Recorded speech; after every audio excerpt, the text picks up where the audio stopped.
Kim Chiu nagbigay ng pahayag tungkol kay Sian Lim.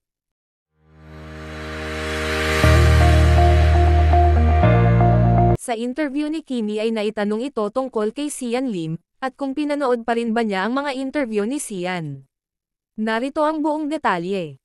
So, Kim, ito na ito. I'm done now with everything. I just wanted to ask you na, kasi we've been still watching and hearing, interviews ng ex mo, in some interviews, and I can't help but ask na if baka meron kang statement or reaction na gustong sabihin.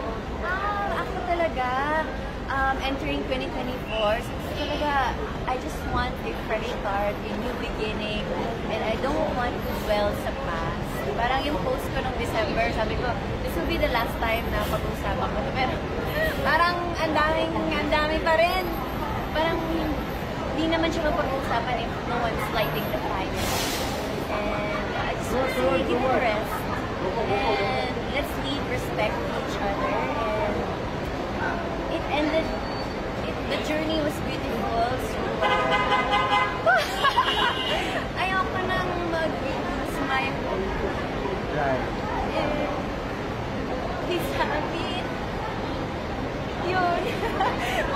I know, I'm so sorry. Kasi paulit-ulit na lang. So just give it a rest and let's give respect to each other.